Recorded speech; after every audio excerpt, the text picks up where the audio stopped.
કેમ જાય છે, કોણ સાથે આવે છે, એટલા સવાલો ડોસી પૂછે. એટલે મેં તું ભાઈ મોડું થાય છે ફ્લાઇટ, મને કે મોટો થઈ ગયો તું, વહેલા નહીં ઉઠાતું, હું બધું પૂછીશ, જવાબ આપવાનું તો આ કહેવાનું હા ભાઈ બોસ ઇઝ બોસ. એટલે જે મા બાપને ઝૂકે છે ને, દુનિયામાં કોઈ તાકાતશાળી એને ઝુકાઈ શકતી નથી બોસ, એક ગેરંટી મારી કહું. આપ સૌને કહું છું, તમારા હોલમાં મા બાપનો ફોટો રાખજો, તમારી ઓફિસમાં મા બાપનો ફોટો રાખજો. મંદિર નહીં જાઓ તો ચાલશે, બ્રાહ્મણ તરીકે કહું છું.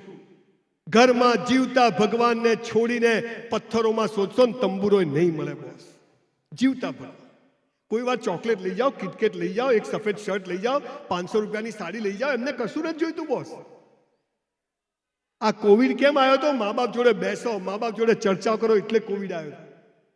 1720માં કોવિડ આવ્યો, 1820માં આવ્યો, 1920માં આવ્યો, 2020માં કોવિડ આવ્યો. કેમ? કે મા બાપ જોડે બેસો, પરિવાર જોડે બેસો. આપણે સુખી થવું છે, સફળ થવું છે. યસ, મજા કરીએ, દોસ્તી, ધમાલ, મસ્તી બધું કરવાનું, પણ આ પાયાની વાતો છે. અને જે પરિવારો મા બાપને ભગવાન માને છે ને, ત્યાં લક્ષ્મીજી એમને આવે છે. જે પરિવાર સવારે ચા નાસ્તો પરિવાર સાથે કરે ને, ત્યાં લક્ષ્મીજી પધારે છે. જે પરિવાર સાંજનું એક ટાઈમનું જમવાનું સાથે બેસે ને, ત્યાં લક્ષ્મીજી પધારે છે.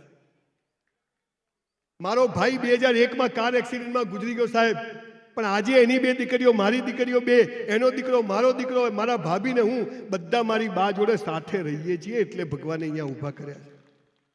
આપને કહું છું, જે ભાઈનો ના થાય ને કોઈનો ના થાય. આજે જ ઘરે જઈને મા બાપને પગે લાગજો. અચ્છા, તમે પાછા આજે ઘરે જઈને પગે લાગજો, શું છેલા પૈસા નહીં મળે અને સહી તો ક્યાંય નહીં કરવું. સાલો કે આ વાલીઓ વાલ્મીકી ક્યાંથી થઈ ગયો? કરજો બોસ. ક્યાંય પૂજા અર્ચના કરવાની, તીર્થધામ જવાની જરૂર નથી બોસ. ખાલી મા બાપ ખુશ. તમારું સૌથી મોટી સફળતાનું પ્રમાણપત્ર છે તમારા મા બાપ. તમે મારી બાને જઈને પૂછો, સંજય, મારો સંજય એટલે મારા સામે તો ડોસી ઠપકાઈ જ જાય મને, પણ જો કોઈ પાછળ અરે કે અમારો તો સંજય એટલે. અને જો માં એમ બોલી ગઈ કે ભાઈ બધું ઓમ છે, તો સમજવાનું કે જુઓ, ઉપર કોઈ સ્વર્ગ નથી, બધી ડફોળ બનાવવાની વાતો છે. ઉપર સ્વર્ગ છે અને સ્વર્ગમાં અપ્સરાઓ છે, અહીંયા ઓછી છે. ઉપર બધું મળે, અહીંયા મળે જ બધું. છોડો સ્વર્ગ નરક અને પાપ પુણ્યની વાત. સારો માણસ સ્વર્ગમાં જતો નથી, પણ એ જ્યાં રહે ને ત્યાં સ્વર્ગ ઊભું થઈ જાય. ખરાબ માણસ નર્કમાં જતો નથી, એ જ્યાં ત્યાં નર્ક બની જાય. આ તો એક ડર પેદા કર્યો. આ પૃથ્વી જેવી 50,000 બીજી પૃથ્વીઓ છે, અને એ બધી એકબીજા જોડે અથડાતી નથી. ત્યાંય પેલો એલન મસ્ક, ત્યાંય કોઈ આવતું નથી કઢાઈમાં તળવાનું બળવાનું. એટલે ભૂલી જાઓ બધું પાપ પુણ્ય, મસ્ત જીવો. તમારો છોકરો અમેરિકા રહીને 5 લાખ કમાય ને, એને બદલે તમારો છોકરો તમારી સાથે રહીને 50,000 કમાય ને, તો આ દુનિયાના તમે સૌથી સફળ માણસ છો. આ મારી સનાતન સંસ્કૃતિની તાકાત હતી. ચાલા ભૂંડ જાનવરોની જેમ વિદેશમાં હું આખી દુનિયા ફર્યો. કોઈ અરે હું તો અમેરિકા જઉં ને 20 દિવસમાં પાછો આવું. સાલી પાનની પિચકારી નહીં, ક્યાંય ગંદકી નહીં, ગાયો કૂતરાની. મેં તો હા કેવું ચાલે હાલ, હું તો ડિપ્રેશનમાં આવી જાય. ગમે તેવી છે, ગંદી ગોબરી છે, પણ મારી માં છે બોસ. ભારત માં મારી માં. અને એટલે કહું છું, આ રાષ્ટ્ર સર્વોપરી છે. આજે આપણે બધા અહીંથી સંકલ્પ લઈને જઈએ. સાહેબે ઇશારો કર્યો કે હું આ રાષ્ટ્ર માટે નાનામાં નાનું શું કરી શકું. પોતાના માટે તો કૂતરા બિલાડા સેક્સ કરે છે ને બચ્ચાઓ પેદા કરે, તો આપણામાં ફરક છે. આજે તમે બધા 75 વર્ષના ક્યાં મને 4-5 જણ તો વિદેશથી આવ્યા. This is a great moment કે લોકો આટલા દૂરથી આવ્યા, આખા ગુજરાત ભારતમાંથી લોકો આવ્યા. તો આજે આવો એક સંકલ્પ કરીને જાઓ કે રાષ્ટ્ર માટે તો થતું થશે. આપણે બોર્ડર પર બંદૂક લઈને તો જવા જ નથી, પણ આ સ્કૂલમાં ભવિષ્યમાં આવનારા છોકરાઓ માટે કંઈક કરીને જઈએ. અને એમાંથી કોઈની આંતરડી મસ્ત ખુશ થઈને એમ કે આ જેણે કર્યું બહુ સારું કર્યું, તો બહુ સમજવું કે લોટરી છે, લોટરી. એટલે ત્રીજો નિયમ છે, મા બાપને પગે લાગો. તમને તમારી માની સોગંદ છે, ના લાગો તો આજથી બધા લાગજો. ફોટો પડાવીને ટેગ કરજો મને, હું તમને પોસ્ટ કરીશ. ચોથી વાત, બેન ક્યાં ગયા? પતાવી દઉં ને, કન્ટિન્યુ ચાલુ રાખો. અચ્છા, કે ચાલુ રાખો. મેં તો મફતમાં કેટલું હોય ભાઈ.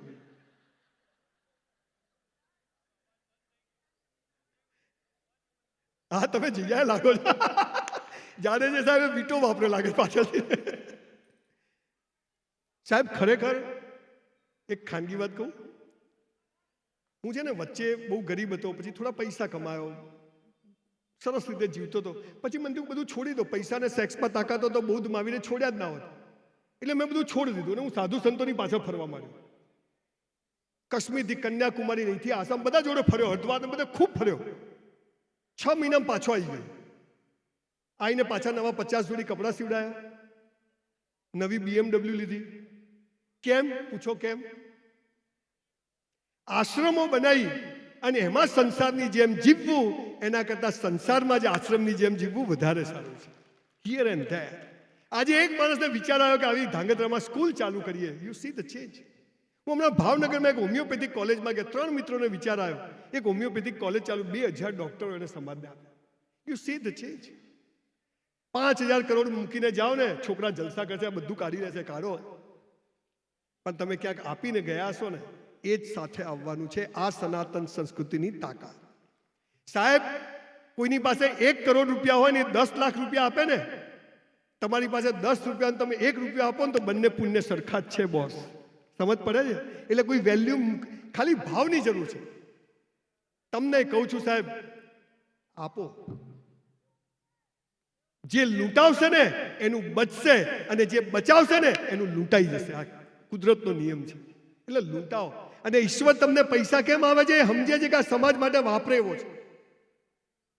પણ થિયેટરમાં જઈને 500 રૂપિયાની પોપકોર્ન લઈએ ને, એ પૈસાનું અપમાન છે, એ બી યાદ રાખજો. જાનું ખાને 5 કિલો આવે, આખી ગુણ ભરીને આવે ઘેર. જાનું છો ભૂખી રહેતી ત્યાં આગળ, ખાલી 300 રૂપિયાની થમ્સઅપ આટલી. ખેર, મોટો વિષય. ચોથી વાત, તમારે સુખી થવું છે, તમારે સક્સેસ થવું છે. હજુ સપના પૂરા નથી, પૂરા કરવા તો ચોથો નિયમ શું છે ખબર છે?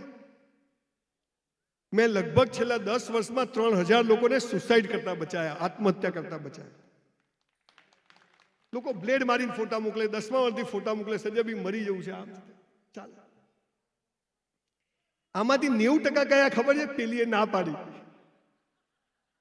આમાં પરણેલા પણ આવી ગયા, કઈ ને કઈ ચાલતું હોય ને પછી પકડાય ને પછી બધું રમણ ભમણ. હવે આનો જવાબ આપો. પતિ પત્ની વચ્ચે કંકાસ, અવિશ્વાસ, આ બધું બહુ વધી ગયું છે ટોલરન્સ લેવલ. 2 વાર ફોન ના ઉપર, કેમ ફોન ના ઉપર, શું થયું હશે? ચોથો નિયમ શું છે ખબર છે? શું લખ્યું છે ગીતા, કુરાન, બાઇબલમાં? હે મનુષ્ય, તારા જન્મ સમયે તારો જીવન સાથી મેં નક્કી કરીને રાખ્યો છે. કૌંસમાં ફાંફા મારવા નહીં. યુ નો ફાંફા? ક્યાં છો? ઠોકાઈ જશે. ઘેર જા છાનો મને. આવડા છોકરા આઈ લવ યુ અહીંયા. અંગ્રેજી બોલવું હોય તો સ્પેલિંગ આવડવા જોઈએ. લગ્ન જીવન ટકાવવું તો પ્રેમ શું છે ખબર હોવી જોઈએ. આ જે લોકો છૂટાછેડા, તમે કહો મા બાપ બદલી શકાય? કોઈ મા બાપ બદલે છે? ગમે તેવા ઝઘડા થાય તો. કોઈ ભાઈ બહેન બદલે છે? તો જીવન સાથી પણ બદલી શકાય નહીં. અને જો બદલ્યું તો બીજા જન્મમાં એ જ મળશે. કે પેલા ઝઘડા તો પતાવવા પડે ને. જે બબાલો તમે છોડી હોય એટલે ન ગમતું હોય તો ડબલ પ્રેમ કરવો, એટલે બધું ધોવાઈ જાય. અને ગમતું હોય તોય ડબલ કરવો, બીજી વાર મળી જાય. 2 કેસમાં મજા કરવી. 10,000 વર્ષના મારા ભારતના ઇતિહાસના એક પણ ધર્મગ્રંથમાં છૂટાછેડા શબ્દ લાવી આપો, તમારે ત્યાં નોકરી આવી જાય. છૂટાછેડા શબ્દ ભારતનો છે જ નહીં. આ સાલું હવે નવું કલ્ચર, લિવ ઇન રિલેશન. છોકરા લગ્ન કરે, છોકરી લગ્ન કરે. હાલું શું ચાલશે ખબર જ નથી પડતી. હું હમણાં ઓસ્ટ્રેલિયાથી આવ્યો ને, તો ઓસ્ટ્રેલિયા એક ફ્રેન્ડ મારો માઇકલ, તેના 4-5 છોકરીઓ હતી, એને 2 વાઈફ. મેં તું વાઈફ માઇકલ આ કોની છોકરી છે? This is my second wife, third husband's daughter. મેં તો ઉભો લખવા દેજે, સેકન્ડ વાઈફ, થર્ડ. મેં તો જવા દે. અને મેં તો અમારા ઘેર આવે તો 4 આપણી. 80 વર્ષની ડોસી હોય ને, હાજે રોજ ડોહાન કે હારા ઘેરથી મોંઘા આવતા હતા, માલા ફૂટી ગયા, તમાલ ઘેર આવી. અને પછી ડબ્બામાંથી ટીકડી કાઢીને ડોહાના લગલે દવા ખાઈ લે. આને પ્રેમ કહેવાય. This is the quality of marriage life. અને દોસ્તો, શિશુકુંજના વિદ્યાર્થીઓ, તમને લગ્નની વ્યાખ્યા કહું.